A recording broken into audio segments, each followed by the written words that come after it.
गुरु को आज्ञा देने की परंपरा आ जाएगी तो समझ लो भगवान राम को वन जाना ही पड़ेगा। और आज्ञा देकर बुलाया और फिर आदेश भी दे दिया, निवेदन नहीं किया, आदेश दे दिया कि राम को राजनीति की शिक्षा दे आओ। जबकि नियम कहता था कि राम को बुलाते और गुरु के चरणों में लेकर आश्रम तक जाते और उनको विचार विमर्श शिक्षा दीक्षा जो दिलानी थी दिलानी चाहिए। यही बात जब राम को पता चली, कक्ष के रक्षकों ने जब सूचना दी कि गुरुदेव आ रहे हैं, राम जी अपने कक्ष को छोड़कर नंगे पैर भगे और गुरुदेव के चरणों में गिर पड़े और रोने लगे कि गुरुदेव, इस राम से क्या, इस दास से क्या अपराध हो गया जो आपको मेरे कक्ष तक आना पड़ा। तो गुरुदेव ने कहा अपराध राम से नहीं हो सकता। फिर गुरुदेव आप आदेश दिए होते, राम तो आपके चरणों में हाजिर हो गए। बोले अपराध तो हुआ है, किससे हुआ है? लक्ष्मण से? नहीं, राम का अनुज लक्ष्मण अपराध नहीं कर सकते। बोले अपराध यहाँ के महाराज दशरथ से, राम के पिता नहीं कहा, क्योंकि राम का पिता तो अपराध कर, जब राम नहीं कर सकता तो राम का पिता कैसे कर सकता? उन्होंने कहा महाराज दशरथ से अपराध हुआ। क्या अपराध हुआ है? उन्होंने हमें बुलवाया आश्रम से और आपको शिक्षा देने की आज्ञा दी। जैसे कहा राम के नेत्र लाल हो गए क्रोध से। गुरुदेव ने उपदेश दिया कि राम धैर्य रखें। अब देखो, गुरु का जहां अनादर होता है वहां गुरु उपदेश नहीं दे सकता। घमंडी को कोई उपदेश दे सकता है भला? घमंडी को उपदेश देना भी व्यर्थ होता है। लेकिन जहां नियम संयम प्रेम क्षमा है वहां उपदेश दे। राम विनम्र है, उनको उपदेश दे रहे हैं कि संयम बरतो। तब राम ने प्रण किया कि जिस देश का राजा इतना अशिष्ट हो सकता है, गुरु का अनादर कर सकता है, उस देश की प्रजा कैसी होगी, प्रजा में संस्कार कैसे होगा। उन्होंने प्रण किया कि पहले प्रजा को सुधारेंगे, उसके बाद राज सिंहासन पर बैठेंगे, एक आदर्श प्रजा बनाएंगे, भेदभाव को मिटाएंगे। और सर्वप्रथम काम भगवान राम ने जाति पात के भेदभाव को मिटाने का ही किया। और इसी बात को समझाने के लिए कुछ अन्य देशों से आकर के गुरु लोग बन करके उल्टा सीधा समाज को भड़काते रहे, जिसके कारण आज ये स्थिति हो गई कि हमारा भाई ही हमसे बैर मान लिया। वर्ण व्यवस्था को क्यों बनाया गया था, कितने सुचारू रूप से उसे चलाया जाता था, इस विषय में सही जानकारी कोई नहीं देता, जिसके कारण ये भेदभाव तैयार हुआ। और हमारा उद्देश्य सबसे पहले यही है कि हम इस भेदभाव को ही मिटा कर रखें। जब ये भेदभाव मिट जाएगा तो हमारा संपूर्ण हिंदुत्व का सपना स्वतः साकार। पहला काम उद्देश्य यही है हमारा सर्वप्रथम कि इस भेदभाव को ही हम मिटाएंगे। सबको अपने गले से, हमारे भाई हैं। अरे हम पर एक आक्रांता और मुगल शासक लोग राज करें तो हमारा जीना व्यर्थ है। हमारे घर में घुसकर कोई उस पर, हमारे भाई और हमारे बहनों पर, हमारे घर पर अधिकार करे तो ये फिर हमारा जीना, हमारा पौरुषत्व का धिक्कार है।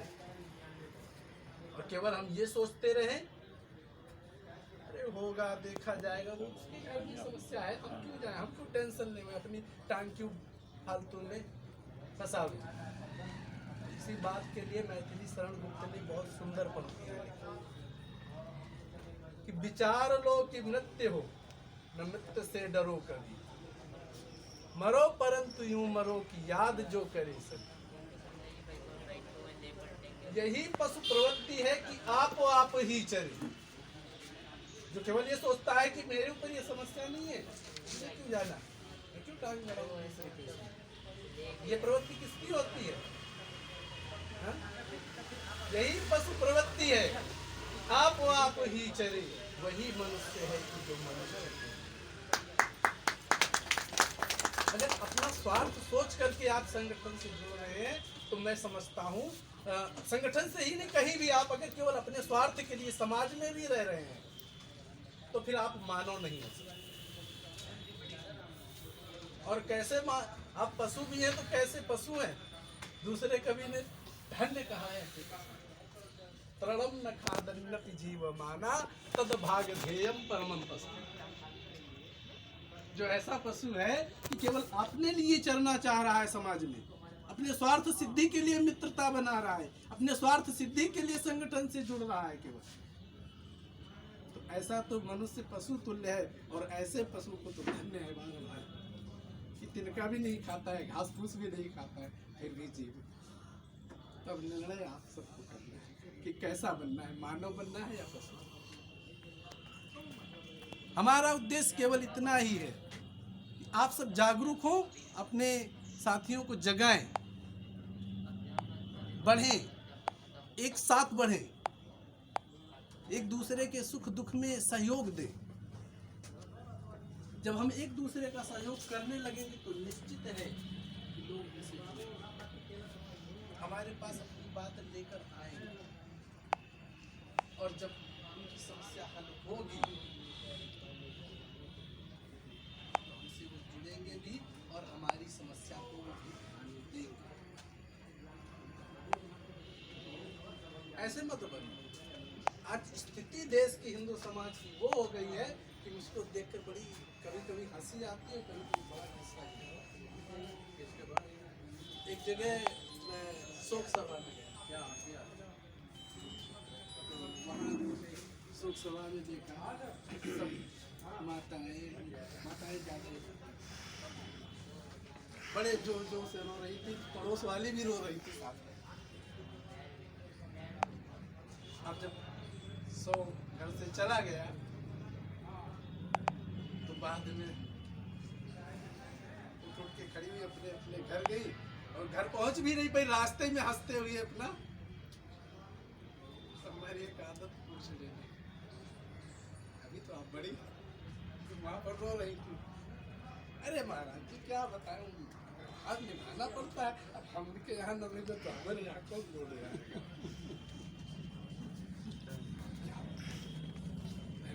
यानी कि रोने का भी व्यवहार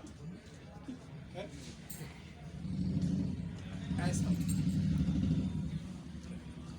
व्यवहार की दृष्टि से मत करो। किसी का सहयोग करना है तो परमार्थ की दृष्टि से, और परमार्थ की दृष्टि से करोगे तो व्यवहार तो अपने आप सिद्ध हो जाएगा, उसे सिद्ध करने की आवश्यकता नहीं।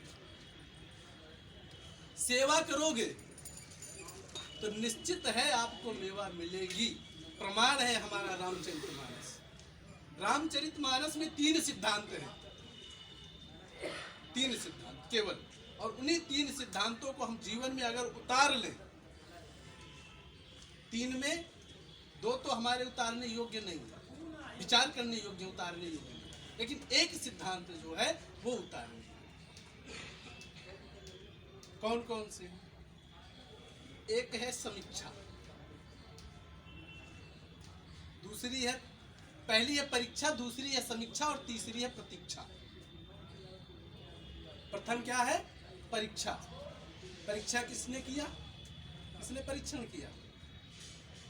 एक बार त्रेता युग माही, शंभु गए कुंभज सिपाही, संग सती जग जननी भवानी, पूजे मुनि अखिलेश्वर जानी। माता सती ने परीक्षा की प्रभु की, परिणाम क्या हुआ? शिव ने परित्याग कर दिया, दक्ष यज्ञ में भस्म होना परीक्षा का परिणाम। तो संगठन की अपने बड़े पदाधिकारियों की कभी परीक्षा करने की कोशिश मत करना, उससे पदाधिकारियों का या संगठन का कुछ हित होने वाला नहीं है, लेकिन आपका हो सकता है,